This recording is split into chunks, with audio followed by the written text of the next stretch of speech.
بەڵێ خۆشەویستان لەگەڵتانە بەردەوامین ئەچینە لای تۆرێکی تری پرۆگرامەکەمان کە باز لە ئەوە دەکات بۆ یەکەمین جارە لە مێژووی عێراقدا یونسکۆ چاپتەری ژنان لە زانستە لە زانکۆی ڕاپەڕین دەکرێتەوە. با بزانین چاپتەری ژنان لە زانستە خۆی چییە و ئایا تا چەند سوود بە ژنان ئەگەیەنێ و ئەو ژنانەشی لە ناوەندە ئاکادیمیەکانان توانن بەشداری بکەن لەم چاپتەرەیە، ئەتوانن دوجار وەکو ئەوەی کە لە پلەی خوێندنە بتوانن لە ماستەر و دکتۆرای بتوان بەشدار بن لە وڵاتانی ترە یاخود لە پرسەکانی ترە ئەتوانن تا چەند سوود ببین. ئەمە گرنگی و تایبەتمەندی هەیە بە تایبەتی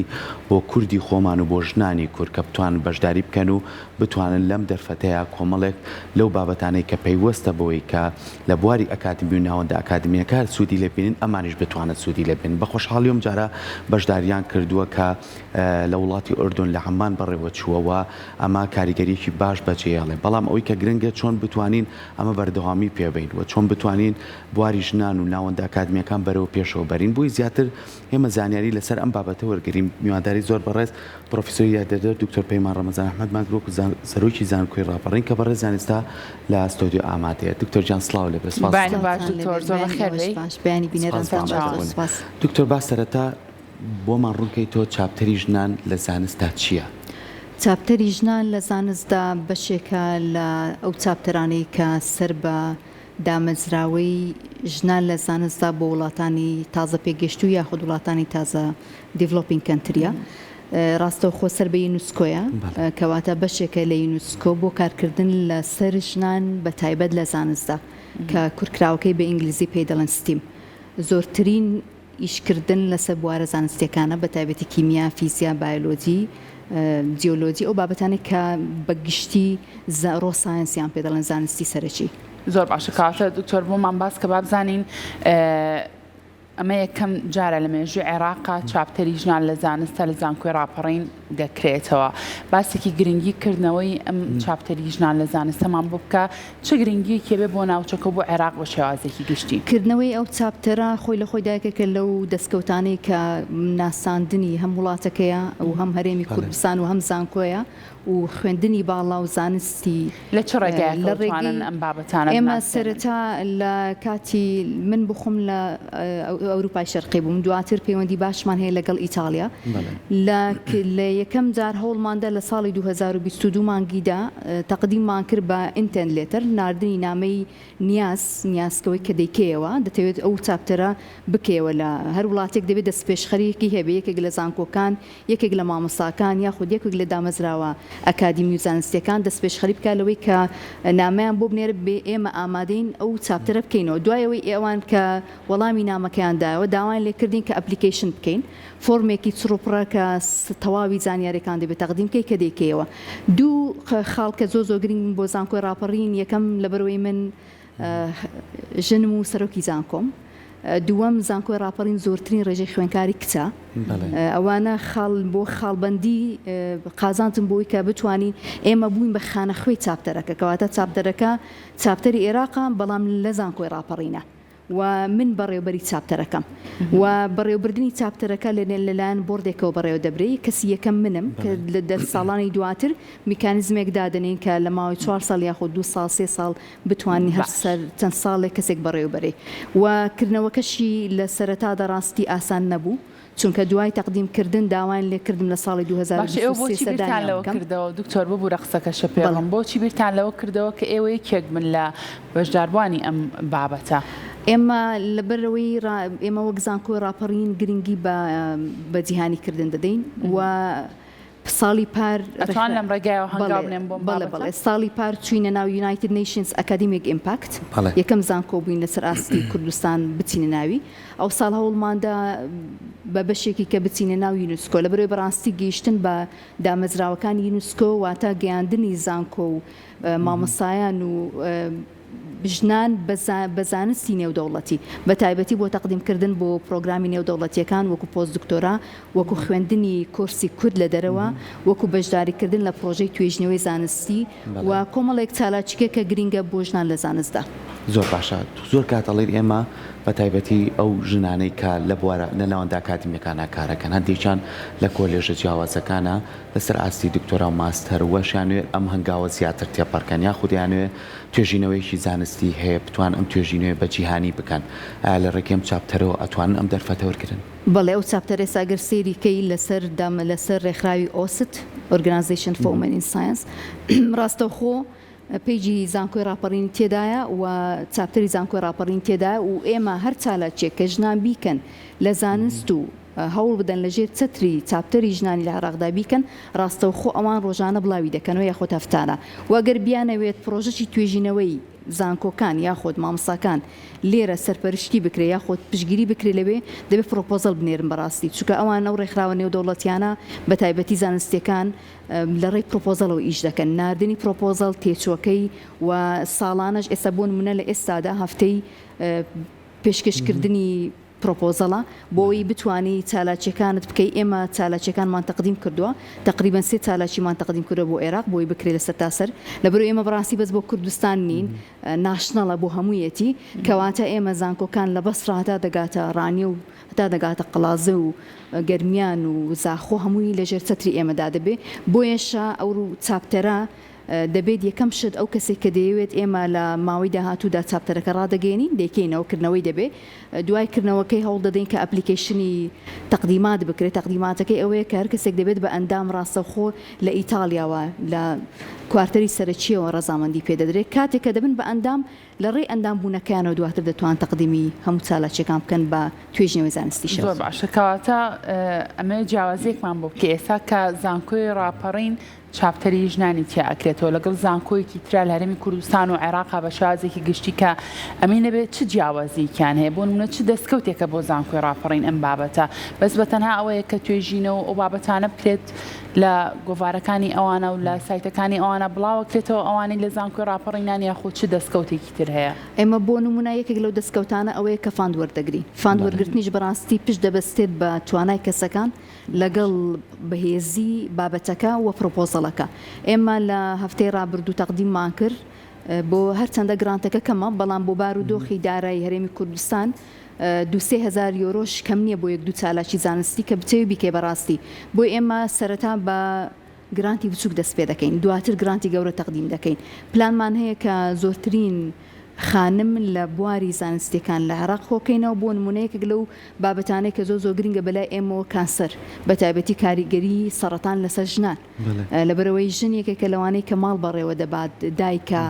ئیش دەکات لە دەرەوە بۆ نمونە لەسەر مەسەلەی کۆچ ژنێکێکە لەوانەی کە هەم بەرکەوتەی هەیە هەمیش زیانی زۆری پێدەگات لە کاتی کۆچکردنی هاوسەرەکەی یاخود کوڕەکەی بۆ ئێمە زۆربەی ئەو بابەتانە کە وەریان دەگرین بابەتی ئابووری دەبن بابەتی ژینگەیی بابەتی تەندروستی بابەتی زانستی بۆ نەپەرپێدان بە خواردن یاخود خۆراکی تەندروست کۆمەڵێک لەو بابەتانە وەردەگرین کە بەڕاستی هەم گرنگن بۆ هەرێمی کوردستان و عێراق هەمیش بۆ جیهان بە تایبەتی ئەو بابەتانێک کە لە بوارەکانی تەندروستی و کەش و هەوا و ئاڵگۆڕی تەکنەلۆژی ئەو بابەتانێک کە دێن ناو هەرێم واتە هەر وڵاتە و بەپێی پێویستی وڵاتەکەی خۆی بابەتی وەرگرتۆ بۆی کە لێو بەتەکیت بەڵام بابەتەکان فراوان وەک باسم کرد و یەک ڕاستکردنەوەش بۆ ئەوەی کە چالاکی یەکەمیان لە سەڵتەنەتی حەمان بوونەک لە ئەردن لە مەسقەت و دوو ڕۆژی یەکەمیان تایبەت بوو بە کۆبوونەوەی دایلۆگێکی زانستی جیهانی کە گلۆبال مەسقەت نۆڵج بەڕێوە چووە لە 26 بۆ 29 مانگ دوو ڕۆژی ئەخیریان 30 مانگ کۆبوونەوەی ئینتەرناشنال ساینس کاونسڵ بوو ئەنجومەنی زانستی جیهانی لەوێشەوە ئێمە دووبارە تەقدیمی ئەندامبوونمان پێشکەش کردووە وەکو زانکۆیەک ببین بە ئەندامی ئەو ڕێکخراوەش لە بەرەوەی دامەزراوەی جیهانی و تاکە دامەزراوی جیهانیە لە بواری زانستدا و لە کۆبوونەوەی هەردوو کۆبوونەوەی ڕۆژی 30 مانگ و 30 مانگ بەشدار بووین و دەنگمان داوە لەسەر کۆمەڵێک چالاکیەکێک لەوانە دەنگ دراوە لەسەر بودجەی دامەزراوەکە بۆ ئێمە ساڵانە بتوانین وەکو زانکۆکان لەگەڵ ئەوەی کە دەبین بە ئەندام سوود وەربگرین لەو زانیاریە و لەو پێشکەوتنانێکە لەو وڵاتانەدا ڕوودەدات. دەست خۆش ببوورە بنوتم لە وڵاتی یاردن کە خۆت ڕاستت کردەوە بەس باسێکی ئەوە بکەین بۆ نمونە ئەو بابەتانەی کە پەیوەندی بە تەندروستی و بابەتە جیاوازەکانی ترەوەک و خۆت ئاماژە پێ دوجار هەر مامۆستایەک هەر دکتۆری هەر بە ڕێزێکتان وەکو خۆشە بەشدار بووی دوجار ئەمە لە ناو زانکۆکانە ڕنگدانەوەی ئەبێ بۆ خوێندکار و بتوانێت ئەم زانیاریانە بچێتە ناو کۆمەڵگاوە یەکێک لەو بابەتانی کە زۆ گرینگە ئەندامبوون لە چاپتەری ژنان لە زانستدا گرنگ نییە دکتۆرات هەیە یاخود بەکالۆریۆسێ دەتوانی دیبلۆمەت هەبێ بەس ببی بە ئەندام چونکە ئێمە بەڕاستی لە کاتی بەدەستێنانی نازناوی زانستی یاخود پلەی زانستی بەرز زۆردار خەڵکیشمان هەیە بە ئەکسپەرتیز یاخود بە ئەکسپیریانس بە تێپەڕبوونی قۆناغەکانی ئیشکردن لە شوێنێک بە ئەزمون دەبێت بە کەسێکی پسپۆری شارەزا بۆیە لەو ڕێکخراوانەدا یاخود لەو دامەزراوە زانستیان سەر بە یونسکۆن زۆر کات تەنها شەهادەکەنی بەڵکو و پێشینەی کەسەکەی لەو بوارەدا و خوێنکارانی زانکۆش بە دڵنیاییەوە دەبن بە ئەندام و هەوڵیشمان داوە لە ماوەی داهاتوو ئیشەڵا زۆربەی خوێنکارەکان بکەی بە ئەندام بەڵێ ئێستا لە شەرق الأوسط میسر زۆرترین ئەندامی هەیە باشە دکتۆر پەیمان بۆمان باس کە بابزانین چەند وڵات بەشدارن لە چاپتەرایەکی و بەشداریتان تێدا ئەو چاپتەرانە تا ئێستا ڕێژەی چاپتەرەکان ئێمە لە مانگیدا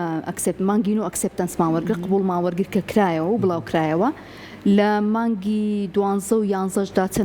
چەند زانکۆیەکی کە لە کۆستەریکا ئەوانە لە ئەمریکای لاتین هاتوونەتە ناوێت تقریبان بۆتە 57 بۆ 58 لەسەر ئاستی جیهان لە شەرق الأوسط تا ئێستا حوتەمینین تازەترین و چەند وڵاتێکی کە ماون بستنە ناو لە ماوەی داهاتوودا پێشبینی دەکرێت و بەڕاستیش باسی ئەویان کرد کە هەندێک لە وڵاتەکان کەم تەرخەمن لە هاتنە ناوەوەی بەس ئێستا یەمەن ئەردن فەڵەستین و میسر سوودان ئێمەش وەک عێراق چوینەتە ناوێ و چالاکترین چاپتەری میسرە لەبەرەوەی زۆرترین مامۆستا تێیدا بەشدارە 300 ئەندامیان زیاتر هەیە بۆیە من لێرە داوا لە مامۆستانی زانکۆکان دەکەم بە تایبەتی خاتونان دەتوانن خانمانی دکتۆر و مامۆستا و خوێنکاران بۆ هەرە بێ خانمان بێت بۆ ڕەگەزی پیاو دەتوانن ببن بە Friends of the Chapter واتە هاوڕێی چاپتەرەکە لەبەرەوەی بەڕاستی چاپتەرەکە بەناوی ژنانە بەڵێ چاپتەرەکە بەناوی ژنانە بەڵام پیاوان دەتوان پاڵپش بن بۆ منە ئێمە لە ماوەی داهاتوت ئەو قۆناغی ڕاگەیاندنی چاپتەرەکە کە دەکەین نیوەی ئەندامەکانی کە لەگەڵماندان بە دڵنیاییەوە پیاون چونکە ئێمە لە زانستدا کاتێککە باسی چاپتەری ژنان لە زانستدا دەکەین بۆەوەی کە زۆرترین ژن زۆر ڕۆڵی هەبێت لە زانستدا چکە بەڕاستی بۆ نەزانکۆچی وەگە ئێمە زۆربەی خوێنکارەکانی کچن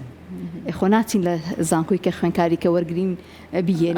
بۆیە دەبێت ئەو کچانێک کە لەو بەشانەدان بە تایبەتی بۆ منە بەشی پەرستاری چالاکیان کەین ئێمە بەشی کۆمپیوتەرمانەیە بەشی پرۆگرام سازیمانەیە بەشی هەندەسەمانەیە لە زۆربەی زانکۆکانی کوردستان و زانکۆکانی کەش باشە بۆ ئەم بابەتەوە ئەڵەی ئەبێت ئێمە ئەو بەشانە چالاکەین چ پلانێکتان هەیە بۆ چالاکردنی ئەو خوێندکارانی کە لە نێو زانکۆیان ئێستا ئێوە ناوێکی زانستیتان هەڵگرتووە ئێوە بەشدارن لە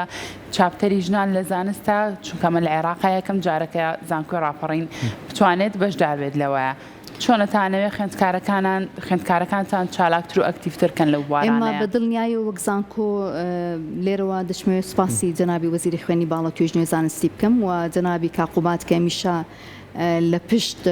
ژنان بوون لە زانستدا بە تایبەتی لە بواری ئەکادمی بۆش بەڕاستی لە نووسینی نامەی ئینتنت نامەی نیازی کردنەوەی چاپتەرەکە من باسی ڕۆڵی جەنابی کاقوباتم کردو لەوەی کە پاڵپشتی ژنانە لە ئەکادمیە زانستدا و جەنابی وەزیری خوێنی باڵا توێژنەوەی زانستیش بۆی ئێمە لە کاتی بەشداریکردنماندا بەڕاوێژ لەگە وەزیری خوێنی باڵا کردومانە بۆ هاتنەناوەی زیاتری ژنان و کچانیش بۆ ناو چاپتەرەکە و هاتنی پیاوانیش بۆ پاڵپشتی بۆ چاپتەرەکە گشتانێک دەکەین لە ڕێگەی وەزارەتی خوێنی باڵاوە و نووسراویش دەکەین لە ڕێگەی نوێنەری حکوومەتی هەرێمی کوردستانەوە بۆی بۆ زانکۆکانی کە وەزیری خوێنی باڵا عێراقیش پاڵپشمان بێلەوەی کە بتوانین ئێمە چاپتەرەکە چالاکەین بۆی بتوانین سوودی لێبین بەڕاستی وی خەڵکی گرنگیش کە هەیە پێویستە لە عێراقدا یاخود هەرێمی کوردستاندا ئەکادمی ئۆف ساینس بکرێتەوە ڕاستە ئێمە چەند ناوەندێکی زانستیمان هەیە بە زۆربەی وڵاتەکان کە بەشدار بوون لەو دایلۆگە جیهانیە بەڕاستی بە ئەکادیمیای زانستی بەشدار بوون جگە لە زانکۆکانیە زۆر باشە دکتۆر بۆی کە ئێوە کاڵی ئەبێ ببی بە ئەندام ئیتر ئەم چالاکیانە چۆنە کاتەکانی ساڵانەیە یاخود بەشداری بوونەکان چۆنە کۆبوونەوەکانتان چۆنە بۆ نمونە هەر ساڵی لە شوێنێک ئەنجامەدرێ یاخود چۆن ساڵانە کۆبوونەوەی ئەنجومەنی زانستی جیهانی ساڵانەیە پێی دەڵێن ئەسەمبلی گلۆبال ئەسەمبلی هەموو جارێک گلۆبال ئەسەمبلیەکان ئەوەی ئەو ساڵیان سێمین بوو لە مەسقەت کردیان لەبەرەوەی سەڵتەنەتی حەمام پشتگیری کردن ساڵی داهاتوو قەرارن لە تۆکیۆ بکرێت دیارە یابان پشگیری دەکا و لە ساڵانی داهاتوو هەر وڵاتێک بیەوێت پشگیری بکە دەتوان بیبەنە ئەوێ بۆ مەسلەی چاپتەرەکان و کۆبوونەوەیان ساڵانە دەکرێت لەگەڵ کۆبوونەوەی ئەنجومەنی زانستی و ئێمە بە ئۆنلاینیش کۆبنەوەتی تایبەتمان هەیە و زۆر جاریش بەڕاستی چاپتەرێک بانک دەکرێت بۆ ئیتالیا بۆ نمونە من لە ساڵ 2023 لەسەر خەرجی خۆم سەردانم کردن یەک هەفتە مام و بۆی بزانم چاپتەرەکە چییە چالاکیەکانیان چەند ناوەندی زانستیان هەیە. زۆر باشە دکتۆر بە شێوازێکی گشتی بۆمان باسکە بۆ نمونە ئەمە ساڵانە یەک جار کۆبنەوە بۆ ئەوەی کە باز لە بابەتە زانستیەکان بکەن هەمووان پێکەوە یاخود ئەو کۆبنەوە ئۆنلاینی کە باست کرد ئەمەیان چییە چۆن ئێوە ئەتانەوێت بۆ نمونە سوود لە ئەزمموی وڵاتێکی پێشکەوت و وەرگرن بۆ ئەوەی ڕنگدانەوەی تاوی هەبێ لە ناو وڵاتێکی خۆمان و ناوزان کۆکانە بەگشتی بەدڵنیایەوە لە کاتی کۆبوونەوەکانماندا ئێمە ئەو جارە بەگشتی کۆبووینەوە هەموو وڵاتەکان ئاسیا و ئەفریقا و ئەمریکای لاتین و خۆرهەڵاتی ناوین لەگەڵ کۆبوونەوەکانماندا بەڕاستی ئاڵوگۆڕی زانیاریمان کرد بۆ نمونە لەو کۆبوونەوەی کە کردمان شەرق لە ئەوسەد بەجیا دواتر هەموو چاپتەرەکان بەیەکەوە ئەمریکای لاتین باشترین و چالاکترینن لەبەرەوەی شێوازی استراتیجەتی کە ئەوان تطبیقیان کردووە سەرکەوتوتر بووە لەوەی کە ئێمە کردومانە بۆ ئەوان وایان کردووە کە هەم سێکتەری حکومی هەم کەرتی تایبەت لەگەڵیان هاوبەش بن و بتوانن زۆرترین ئاودڕیچیان هەبێ پەیوەندیان هەبێ لەگەڵ وڵاتەکەی خۆیان و لەگەڵ دەرەوە بۆی ئێمە بەتەماین ئیشەڵا مۆدلی ئەوان بەکاربێن بۆی زۆرترین سوود بە خانمان بگەێنی. زۆر باشە دەسەکانی خۆش بێت دکتۆر سپاس بۆ ئامادەبوونێ بە هیوای ئەوەی کامە ببێتە دەرفەتێکە هەم بۆ زانکۆکەتان هەم بۆ ئێوەی خانمانیشن لە ناوەندا ئاکادمیەکانە بتوانن هەنگاوی باشتر بنێن و خزمەتی زیاتر. دەستە خۆش بێت دکتۆرە و با دوایین پرسیارم ئاراستی تۆ بکەم بۆ نمونەوتت نابێت کەسەکان مەرج نییە بۆ نمونە کەسێک پلەیەکی زانستی زۆر بەرزی هەبێ اینجا بتوانێت بەشداری لەم چاپتەرە بکات چۆن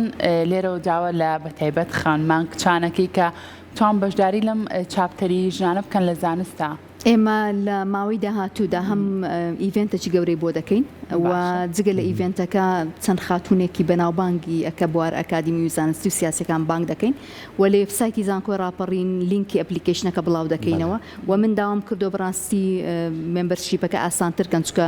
تەقدیماتەکەی تۆزێ قورسە و هەوڵیش دەدەین لە زانکۆی خۆمان چەند کەسێکی تەکنیکی دانین بۆی پاڵپشتی ئەو بەڕێزانە بکەن. لێرە شۆ سپاسی